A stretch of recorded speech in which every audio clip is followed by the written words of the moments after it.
We'd like to thank our sponsors, Ocean Stone Architectural Lighting. Fully customizable track lighting systems for your home, all controlled by an app on your phone. From individual lights to full color spectrum of lights, it's easy to use. You can set timers for special events or seasonal lighting, and what I find really cool are the preset patterns and animation. To get a free quote for your home, go to oceanstonelighting.com. Welcome to the Quick Tap Rugby Outlier podcast. I'm Nate Augspurger. I'm CJ. I'm Chef Rock. The podcast that brings you an elite perspective into MLR rugby. And welcome to another episode of Quick Tap Rugby Outlier podcast. I'm your host, CJ. Today we have my main man, Nate Augspurger. Let me just get back to the schedule. He is, if not one of the best scrum halves in the MLR. He is an Eagles in 7s and 15s, right? Correct. And they go there. And probably one of the nicest guys I've ever met in my life. Nate Augspurger. What's up, my brother? Hey, that's new to my intro. You can't ad-lib stuff in there like that. Come on, with the nice guy stuff, CJ. Come on, baby. Today I was gonna do it differently. I had it all worked out in my head, and then when I started, I was like, I just might as well put it in. So I had lived everything on me. My apologies, but it is a podcast, brother. It ain't You're at your best. Hey, you're at your best when you're on the move and you're just, picking your spots. That's what I'm talking about. Thanks for having me, CJ.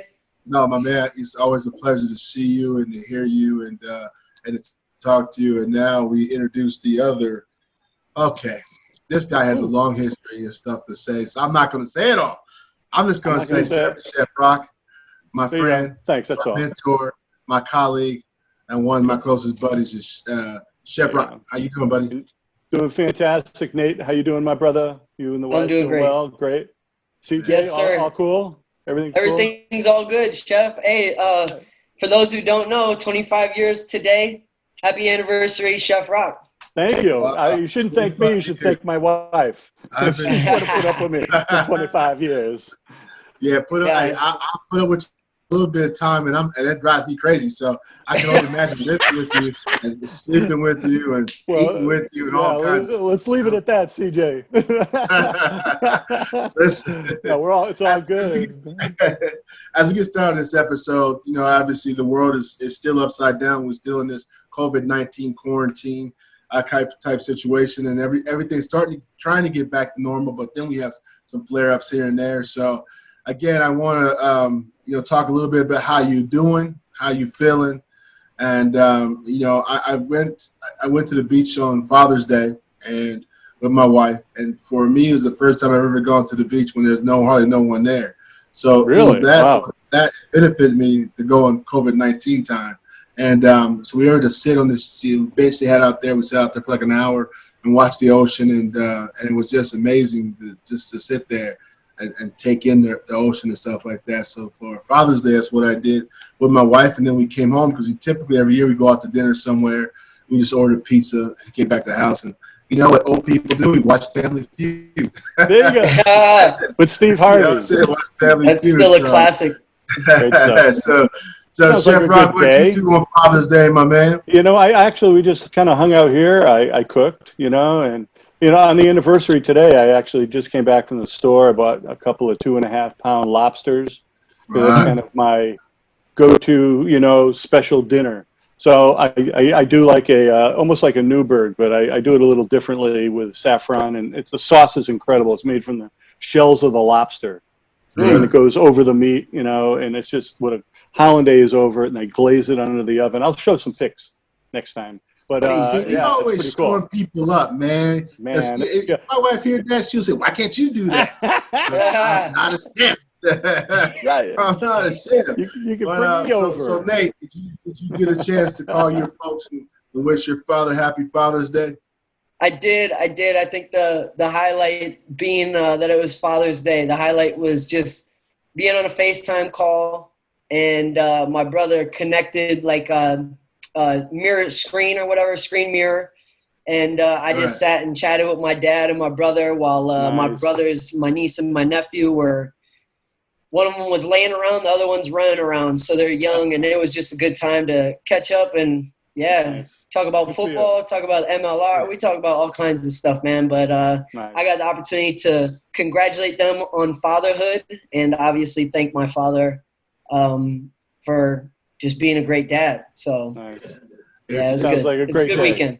It was definitely a good opportunity for all of us to take, especially the time right now and the way the world is, whether it's police brutality or it's COVID-19 or it's a resurgence and a new surge of COVID-19, to really thank the people that we love.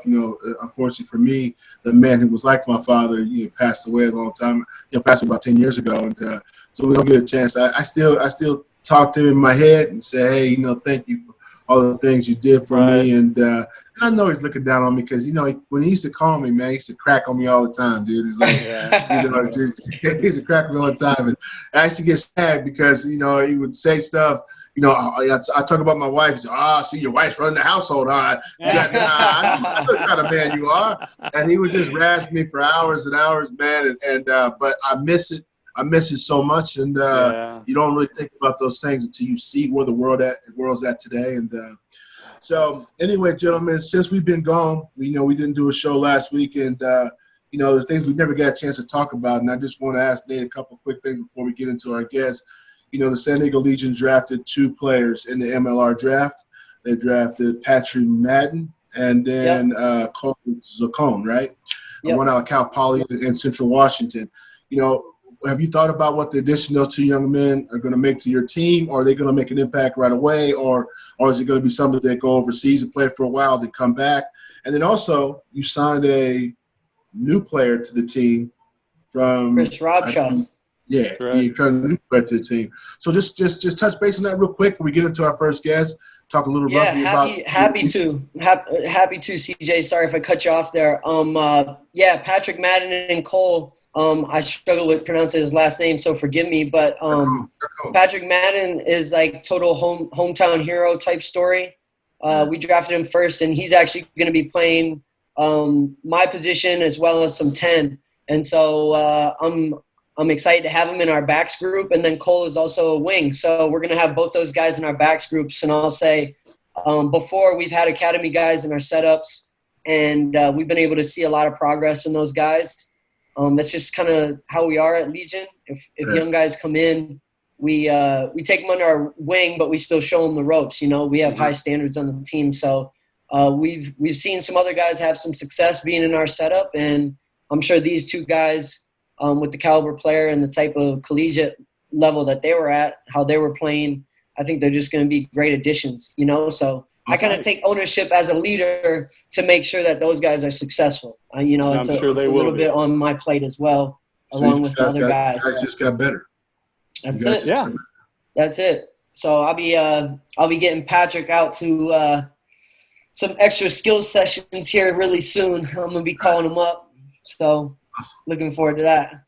Is there any rules, Nate, where you guys can't go out and practice together? I know, like the NFL. Not that I know of. Things that are off season. Yeah, not that I know of, Chef. I mean, I hope after this podcast is over, I don't get called up and hit up about it. But no, I'm just kidding. I don't think there's any rules or anything yet. Oh, okay. Well, that's good. Yeah. So I mean, technically, everybody at this point, unless you had if you're on contract, I mean, most guys, their contracts are kind of done right now. Okay. And everybody's re-signing and stuff as we go here through the summer to get ready for next year. So they could do what they want. Those guys are free ad-libbing however they want, however they need to get the training in. Right? Yep, stay in shape. That's it. Awesome. All right. Nice. Well, yeah. Let's get on with the show, man. All right, let's get to it. I'm excited to have this guy on here. So I had a conversation with him about a week ago, a really good conversation. We're going to dive into a bit of that, but he's a Minneapolis native. I've known him for quite a long time.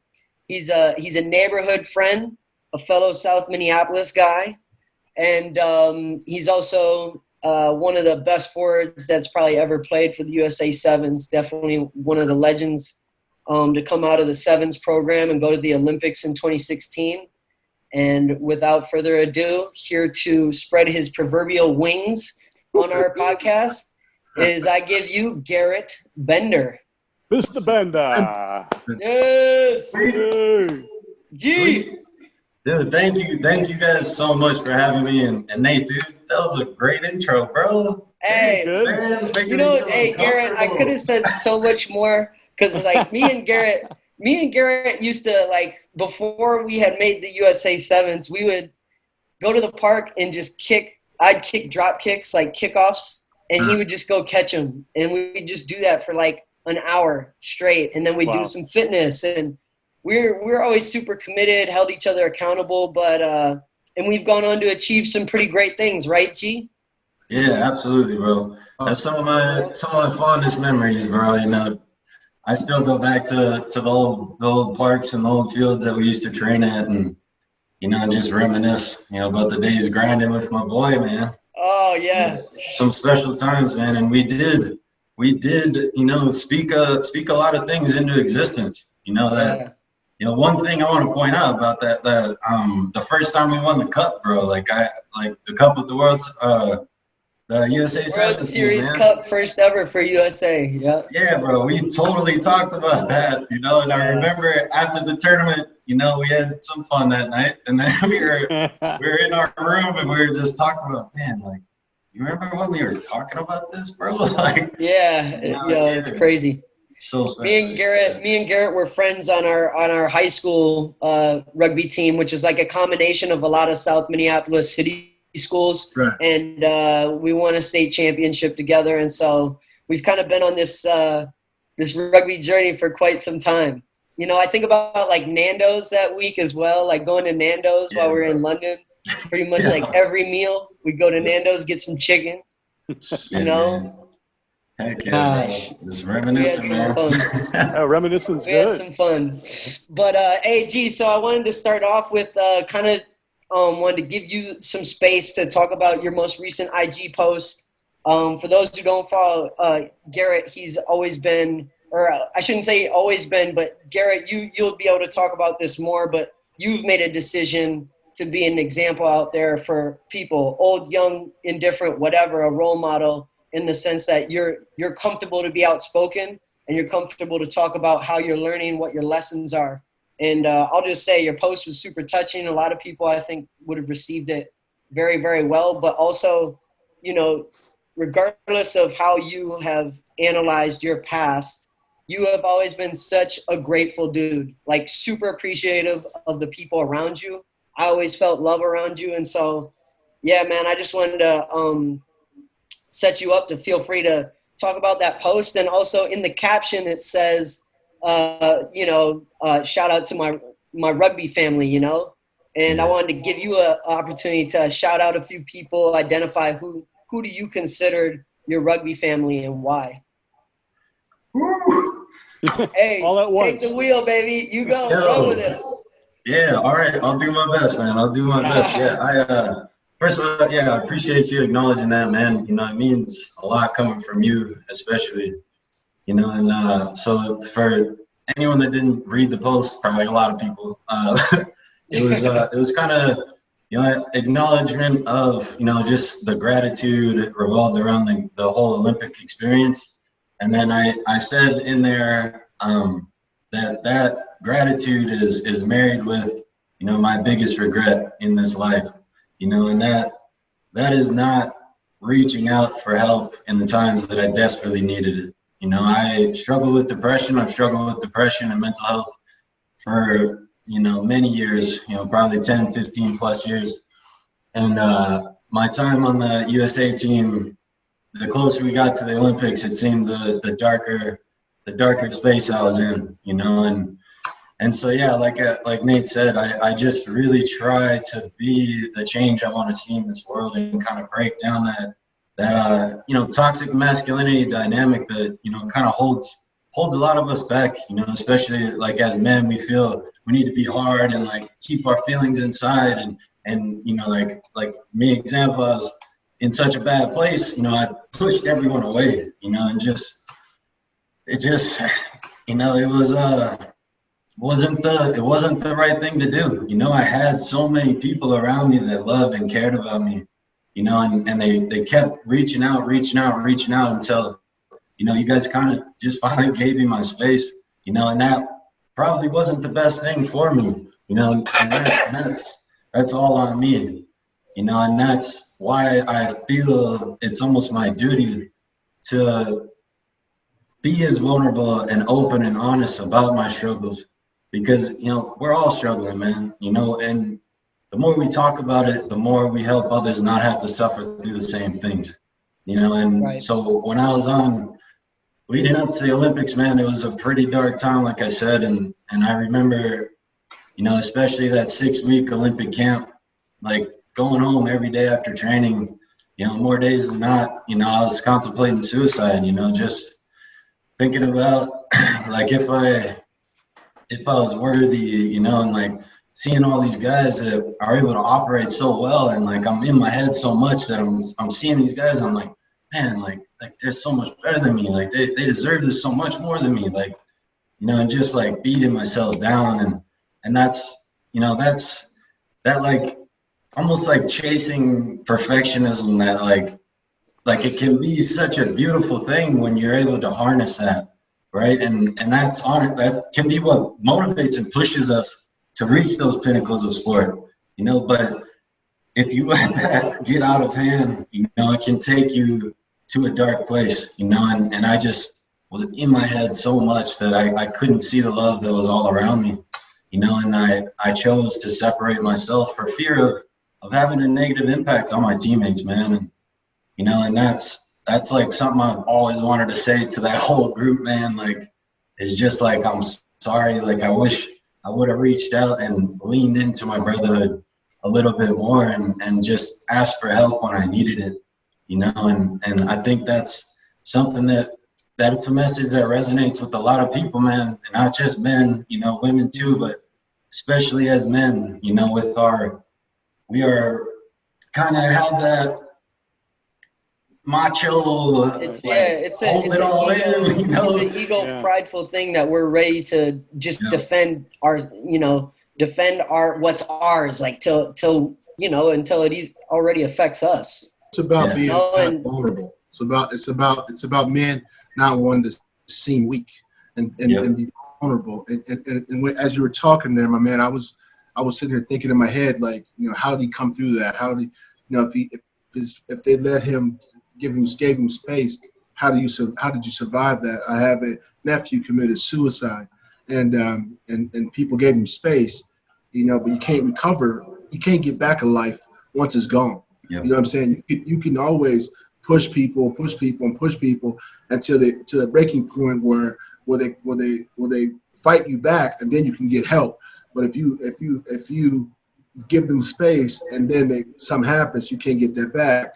So I'm just curious, how did you find within yourself to recover from that space, but not feeling worthy, not feeling that you belong? How did you recover from that? Because that's very, very important for people who are listening to hear. You know what I'm saying? And thank you for, by the way, talking about it. Yeah, absolutely. Yeah, it was something that just a tiny message that was always kind of in my head, you know, during those darkest of dark times, you know, was just reminding myself, like, I'm going through this so someday someone else doesn't have to suffer through the same stuff.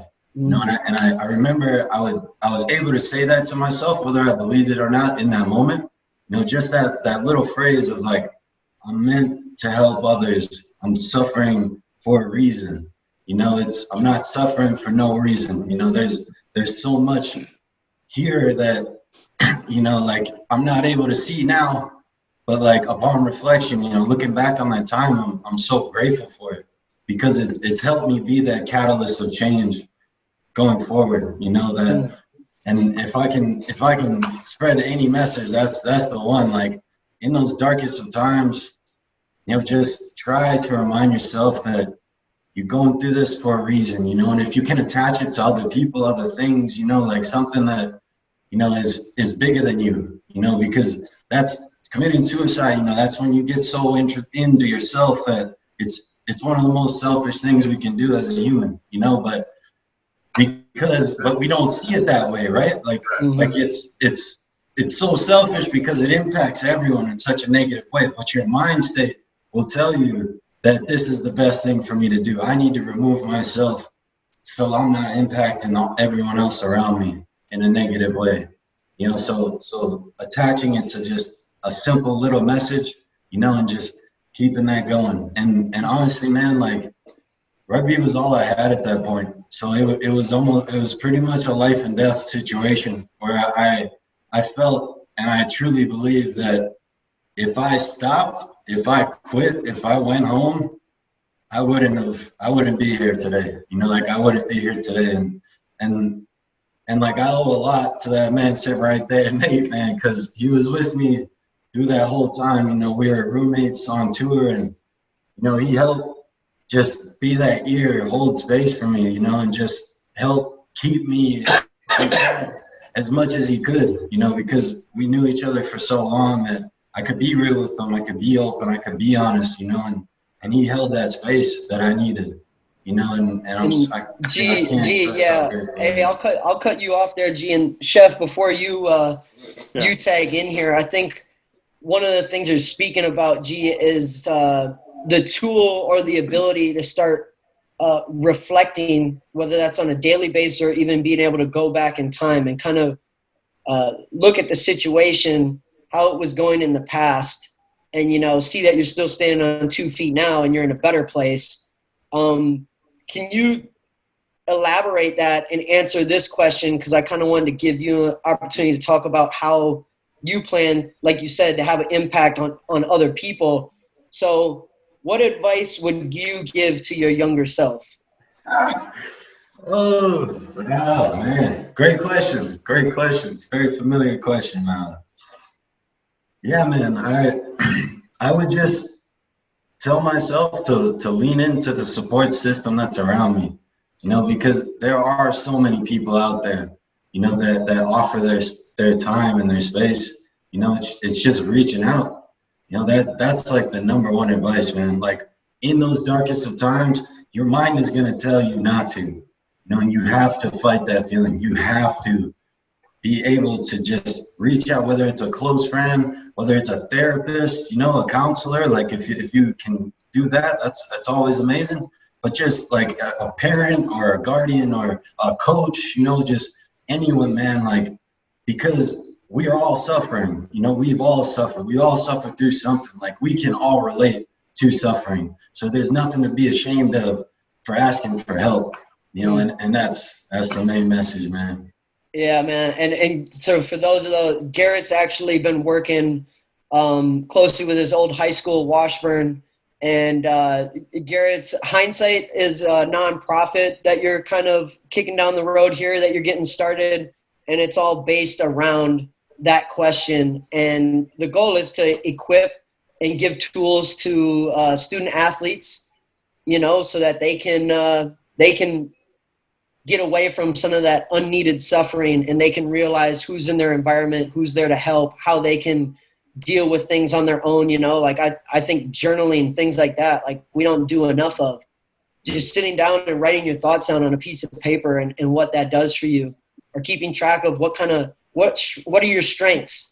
How are your strengths being shown on a daily basis? I tell that to the kids that I mentor all the time. You know, identify your strengths and see which ones are shining through in your life. And then, you know, even ask somebody else, hey, what do you think my strengths are? See if they match up. Maybe you have a strength that you haven't really identified, but somebody else has. Now you have that belief that you can go and portray that and, you know, be better at whatever you're doing. And that goes past sports, by the way, too. And I think that's your goal as well, Garrett. But Chef, I better let you squeeze in here, man. No, I know you want to talk to my boy.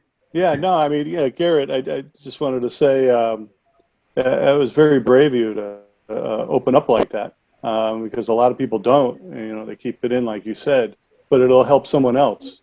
They'll actually get, you know, some feedback from you. Plus, I think when it comes from a celebrity or an athlete at a different level than, you know, just playing on the town team, when you're talking about, you know, an Olympian, and he has the same problems I have, I think you reach right into their heart and they feel you, and it helps. I mean, I have it all around me. And having all your friends around you, yeah, I mean, that's the toughest thing, to reach out and say, hey, you know, by the way, I have a little problem here. But, you know, that's tough for a guy. And for you to be able to do that, or at least know that you can go out and reach everybody, I think that's the big thing.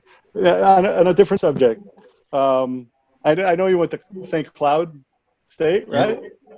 I have friends from St. Cloud, and I've been there. I went there for a wedding. It was a cool little city. Because I used to go to Minneapolis all the time, but when we went to St. Cloud, I go, oh, wow, this is really a cool little town. Now, when you were in high school or in college, I think, wasn't in college you played linebacker first? Didn't you play football? Yeah. I played football. Football was my first love. You know, football, baseball, and then I found rugby my freshman year, and kind of let baseball go. And then, yeah, man, always played middle linebacker. I ended up getting a full ride scholarship to Division II school in St. Cloud State. And I was there for 1 year, and then I ended up leaving to pursue my rugby career. Yeah, because you find out that football is a whole new animal in college, man.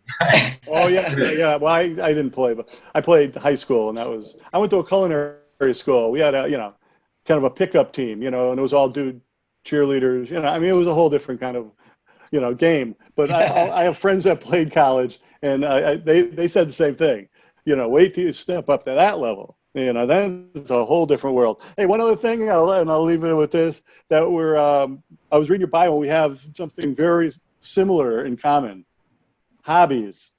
Two of your best hobbies is eating and sleeping. Yeah. Yeah, baby. I think we're twins.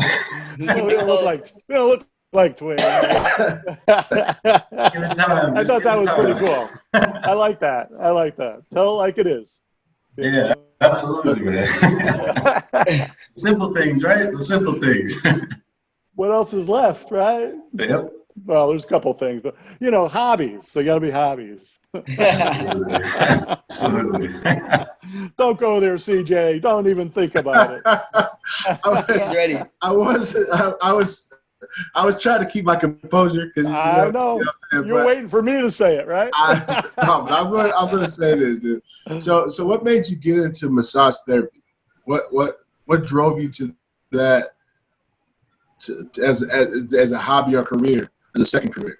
Yeah, that was dude, honestly, I spent 2-3 years just kind of bouncing all over the place, man. I didn't really have any direction, any traction. I always kind of had rugby in the back of my mind, so I really wasn't delving into anything full on, you know. And I always had an interest in massage therapy, just never believed in myself. Like I always enjoyed massaging, you know, and just I just finally just delve into it, you know, and it all happened perfectly for me.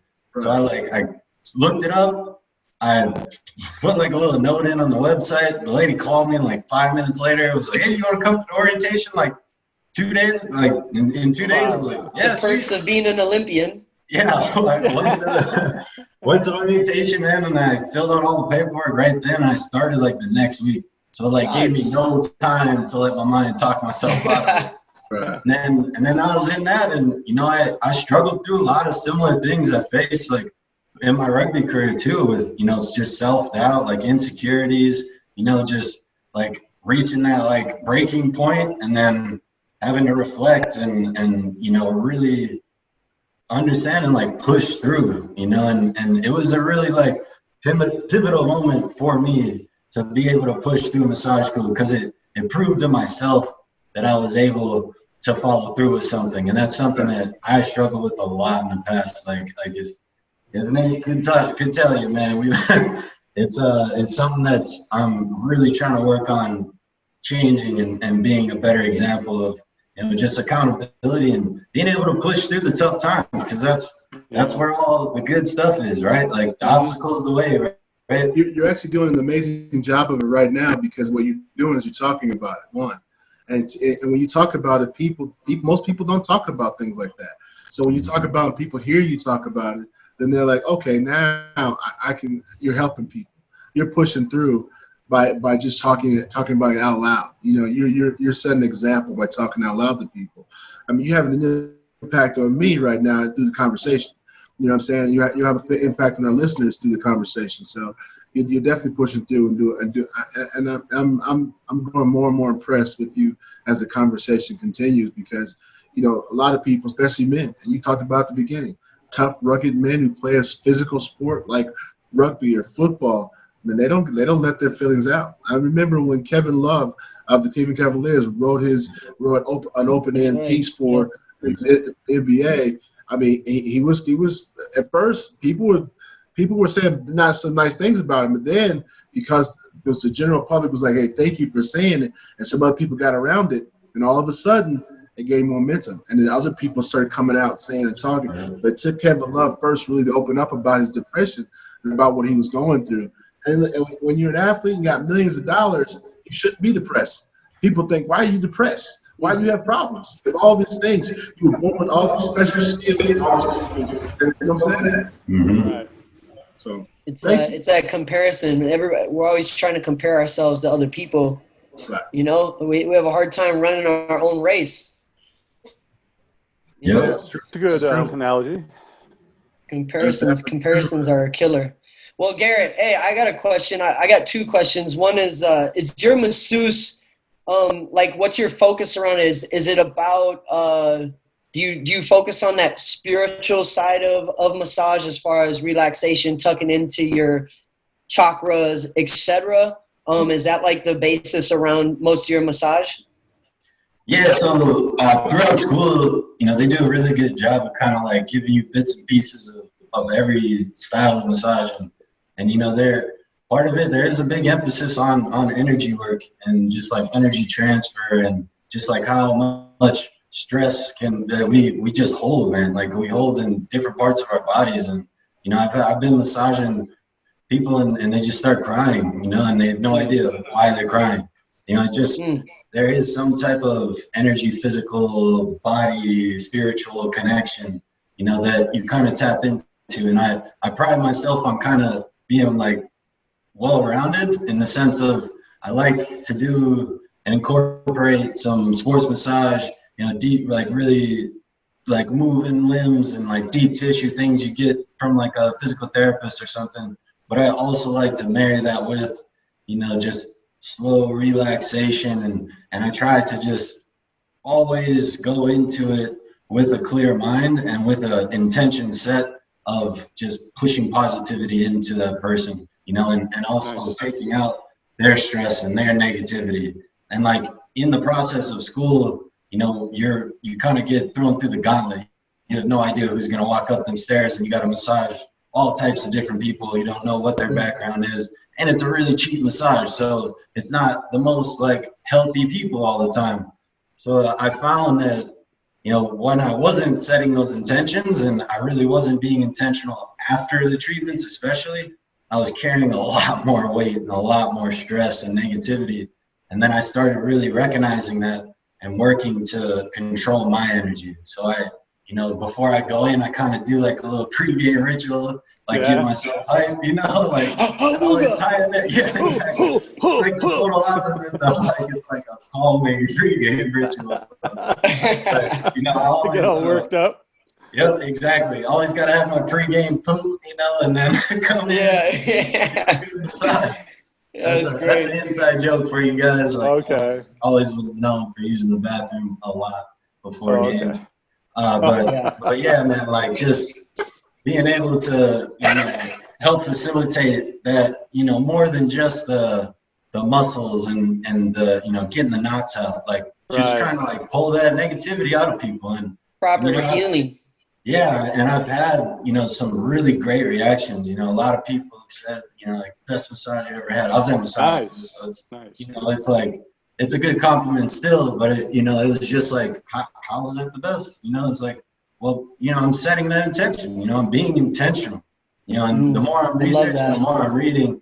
You know, good massage therapists, it's more about intention rather than, you know, your actual practice and like pressure. You know, like I can put my shoulder in you or put my elbow in you and cause you a lot of pain, you know, or I can really like talk to your body and then work with those muscles and just because that's all we're doing. Massage therapists just help facilitate your body to Nice. heal yourself, you know? So Nice. yeah, it's a lot. Having those routines and stuff, G, it's like it's so funny because when we think about being professional athletes and then you think about after rugby or whatever you're going to do while you alongside rugby, and you kind of put together like your business qualities or how you could use your talents, right? Yep. You know, and then something like that, just, you know, having your pre-training routine that you used to do for rugby is now a part of your business doing massage. And I've learned that just in the last season, I got given, hey, why don't you come up with a pre-training routine? Literally like 5 minutes spent shadow passing, a couple minutes stretching, doing a bit more explosive, like a strategic down to the minute, using a 20-minute space to be prepared for my match pre-game warm-up or pre-training, and being intentional and focused on these are my 3 things I want to make sure I do right. It's just like, it's cool to see that transcend off the field kind of into everywhere, because I could sit there and tell one of our younger athletes or a young rugby player like, yo, this is stuff that'll make you perform better. When you talk about high performance, this will make you better, you know? But it doesn't have to be closed mind only sports. It's really a life tool, right? Exactly, man. That's an amazing point you made, you know, and I want to emphasize that, you know, with athletes, you know, if it's not told to us, you know, and we're not kind of shown that, like, through chasing these sports and chasing these, you know, these goals of gold medals and Olympics and things, you're obtaining skills all along that way that you're going to be able to apply anywhere, any career field, any job that you choose to go into, you know. And I think it's really important, because that was one of the things I struggled with the most when I decided to take a break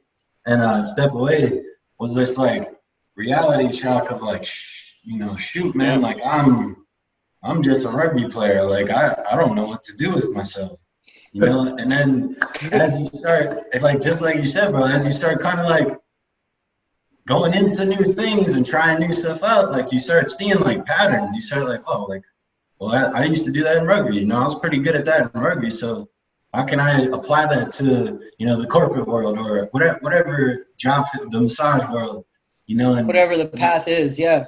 Yeah, and I think it's so important to empower athletes on that fact, you know, just like what you're really doing here is more than just, you know, coming here to play a sport because you love it. You know, you're actually working and obtaining skills that are going to set you apart from the crowd, you know, when you go into the career field. But you have to believe that, you know, otherwise you'll just go inward and you feel like you have to practice it as well. I'm only an athlete, right? Like, and you're so much more than an athlete. Every athlete is so much more than an athlete, man. And that's, yeah, thank you for pointing that out, bro. That's a huge point. Hey, Garrett, got a question for you. Now, obviously, you played in the 2016 Olympics. It's not going to be funny. No, it's going to be. So he's already. So you played with Nate, right? In the 2006. Now, were you going to be playing in the Tokyo Olympics that got canceled? No, sir. Oh, no, I didn't know. No, yeah. So I've decided to take a break, and you know I've stayed away from rugby, and it's been the hardest thing I've ever done in my life, man. Because it's that little voice is always there, you know, and not a day goes by that I don't think about, you know, like, could I still do that? You know, should I still do it? Should I try? You know, and I think that voice will always be there, you know, and I'm okay with that. You know, there's you know, there's more to this world than just rugby. You know, there's more to this world than, you know, and it's taken me a lot of struggle, a lot of, you know, banging my head against the wall to really actually realize that, you know, and that massage school is kind of that really big like moment of like, oh, like I can do other things, you know, like, like I am able to do other things. Right. So yeah, man, I'll kind of leave it a little open-ended. I'll say this. I chatted with Garrett when I was home visiting Minneapolis, and he said a very similar thing. Like he knows he's got it in the tank if he really wanted it, but I feel like, G, the way you put it is like you're going to be wherever, you know, you're in your best headspace as well on this journey now, you know, and if that's in teaching kids and doing your massage and stuff, then that's where it needs to be. And it's like, man, yeah, I wouldn't be the one to bet my money against you not being able to go out there and do your thing. But, and I'm sure a lot of people would think you could still go out there and do your thing. But, man, we always everybody that's your teammate loves you, and we all know you're up to really good things and special things, bro. That's for sure. That's good. Yeah, man. You never know. You never know, bro. Okay. Never know. I'll keep my eye out for you. Let me Go sign him for San Diego Legion. Come on, Garrett. I was looking on your Instagram page and I saw some pictures, and I saw this picture of you out in the woods. Yes, sir. And again, explain that photograph for me, because I was I was like, you were in nature. You were in nature, and you were back to Adam and Eve nature. You know what I'm saying? Pop the grinning and grinning. Thank you for pointing that out, bringing that up. Naked and afraid. There he is. There it is. Looking good. Oh, So I took that picture, you know, and I almost posted it probably 10 times, and then I talked myself out of it. And you know, then one day I was just like, you know what, man, like this is the person I want to be, like, because I took it with that intention of being that example of like, bro, like be your weird self, man, like be true to yourself. Like I wanted to be naked that day, and you know, I just so happened to like, oh, I'm gonna take a picture of this. It was a one shot thing, so I wasn't out there for like 20 minutes trying to get clarify that. You weren't right by the highway where cars were going by either. No, I found a good spot. That's good. That's good. Yeah, just trying to be that change you want to see. You know, just like empowering people to lean into their weirdness, man. Lean into your true self. Because that's what makes us beautiful, man. That's what makes us unique and special and amazing. It's supposed to be that way. And I'm following you now. Absolutely. All right. I appreciate it. I'm a follower. Don't let your guys' wives follow him. Here's the thing. Chef Ross going to do the exact same thing tomorrow. He's going to find a place out in the woods. You know what I'm saying? On your beer walk, Chef. I'll be good. That's something we want to see. Sasquatch is alive. He's still got a hairy butt. I thought once I read the caption, I understood the picture, and it was like, it's true. You know, be your weird self. Be something who you are.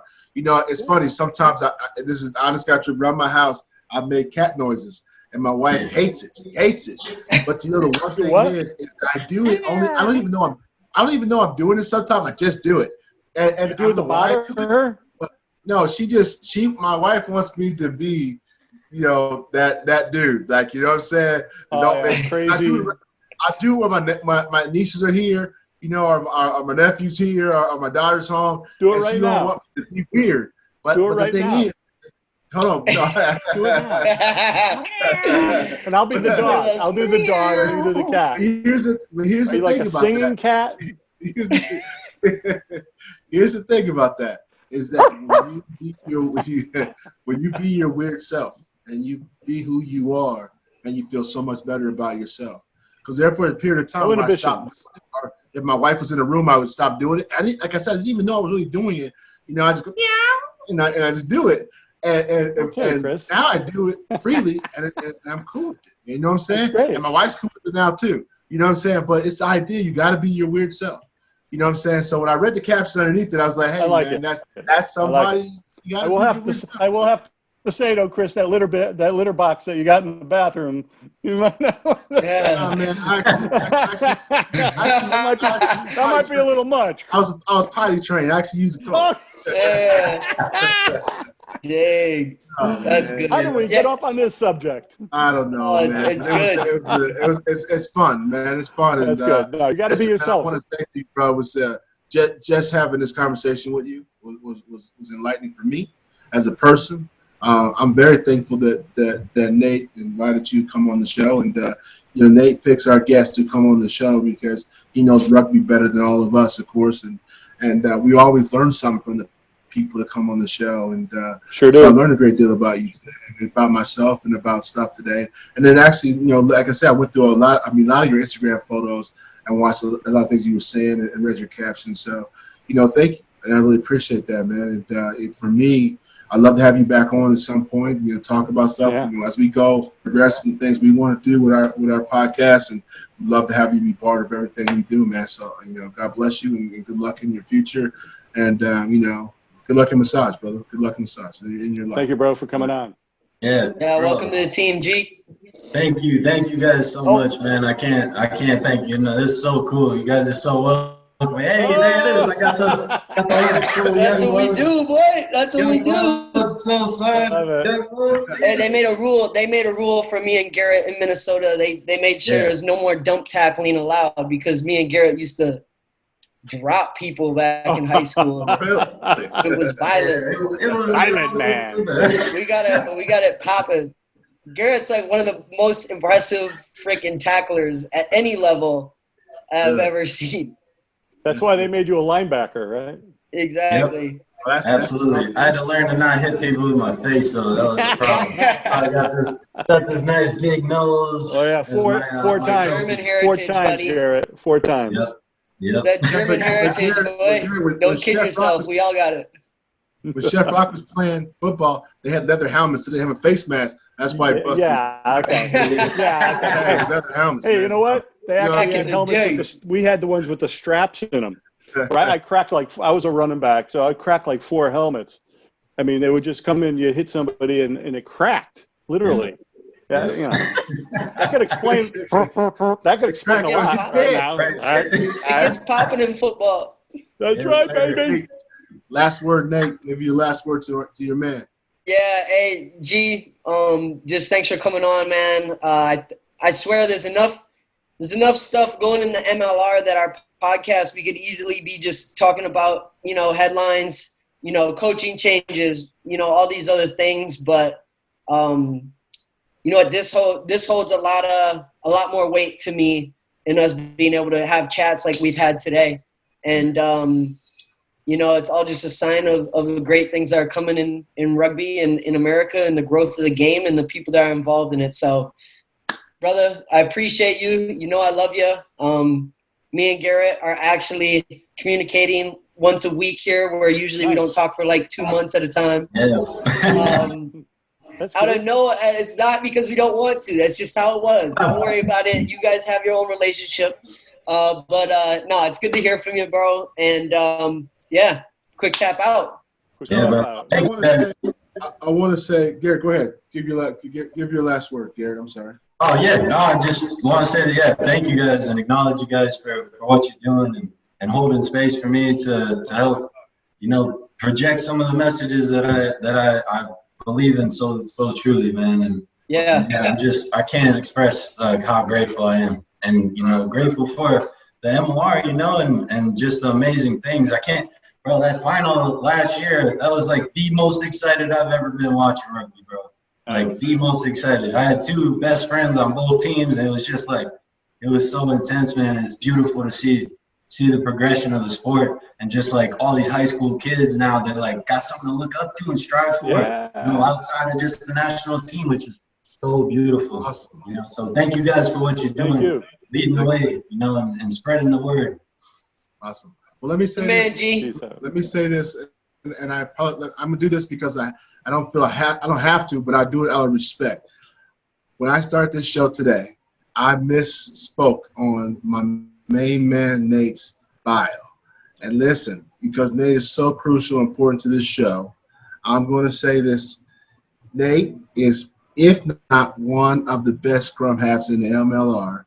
He is also a U.S. Eagle in 7s and 15s, and he's a San Diego Legionnaire, right?